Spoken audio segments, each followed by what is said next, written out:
Bravo. Bravo indeed. Oh no, please. Don't stop on my account. I was rather enjoying myself.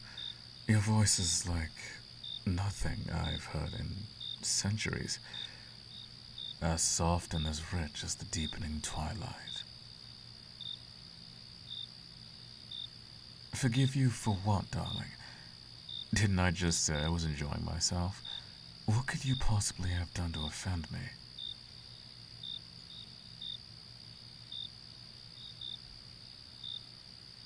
What fool could mistake your voice for noise?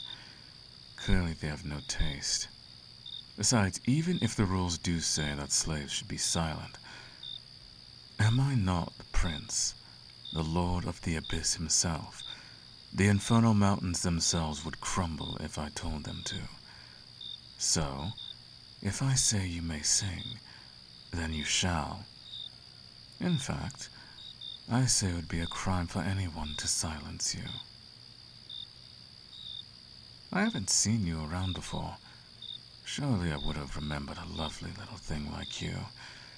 When did you... Ah, wait. That's right.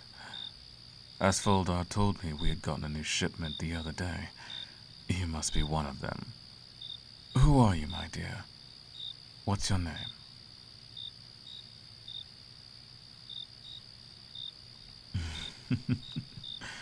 Such a timid little thing. Look at you, trembling like a flame in the wind. Don't be afraid, darling. I don't intend to harm you. You've done nothing to warrant any kind of punishment, let alone one as harsh as my hellfire. Or do you think I go around incinerating my slaves just for the fun of it? Of course not. It'd be awfully inconvenient to keep having to restock my staff every other week.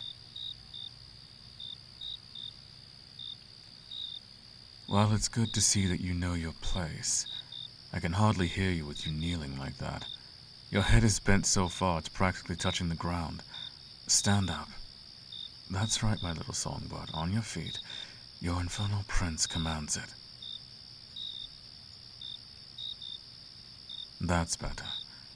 Now, all that's left is to take that chin and tilt it up to meet my gaze. Well, by Beelzebub's wings, a face as exquisite as your voice.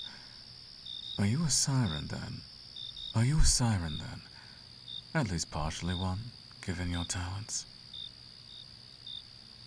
Human? Really? Intriguing. Where did you come from, my dear? How did you come to be here, in my palace?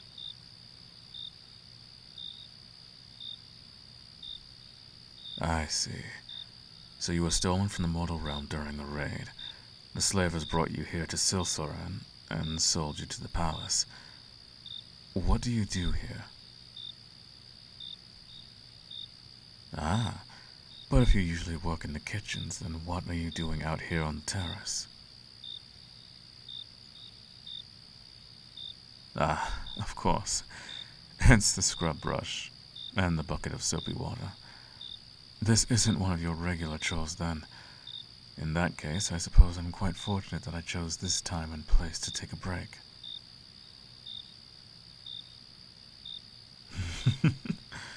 Oh, long enough.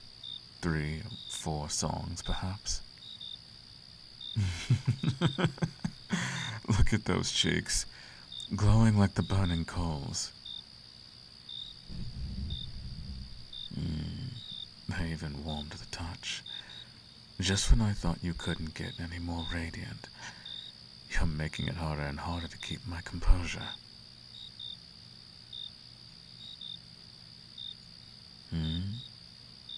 I heard that little gasp. What's the matter, my darling? Does my touch burn you? I've been told it's like a brush with an open flame. Or is it perhaps the feel of my obsidian claws, as sharp as a razor? Don't be afraid, darling. True, they could easily slice through anything, be it metal, rock, or bone. But, as I've said, you have nothing to fear from me. Or, if it's none of that, Then perhaps it's just the honor of having the Prince of the Abyss himself caress you. Is that it?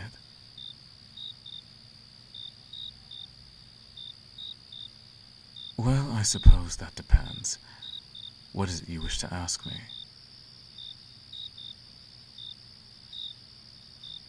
Hmm? My favorite of your songs. You'd really ask me to choose between them. Well, I quite enjoyed the Ballad of the Dryad and her lover, the water nymph. If only he had lived. Fate is an unforgiving harlot, but at least the Dryad was granted the mercy of staying beside him for all eternity, becoming a tree on the bank of his pond. If I remember correctly, it was called a weeping willow. Is that right? Yes, beautiful indeed. Your mortal stories are quite different from ours. Our abyssal tales are largely about conquests, subjugating the weak, teaching mortals their place. It's refreshing to hear a story that isn't about battle or war. However, to answer your question, I think my favorite was the one about the maiden and the owlbear. The way she took pity on the poor creature, setting her own fear aside in order to pluck the thorn from its paw.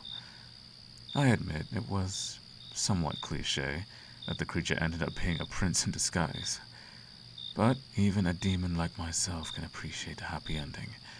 Her kindness reminds me of you.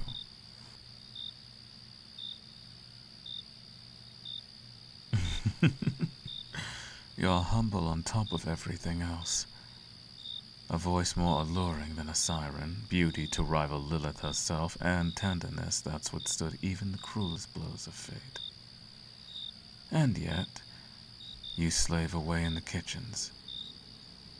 Well now, that won't do, will it?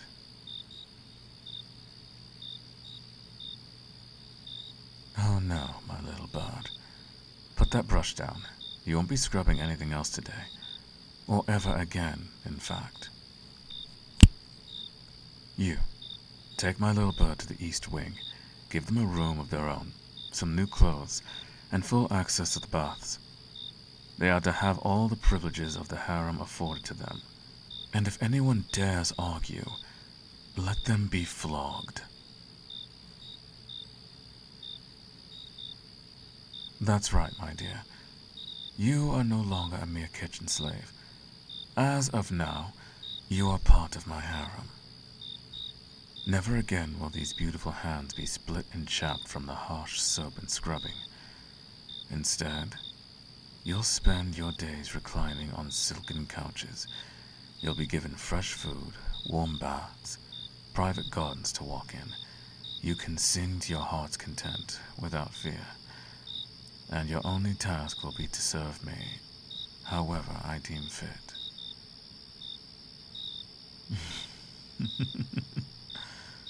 Oh yes, rest assured, I will definitely have you sing for me.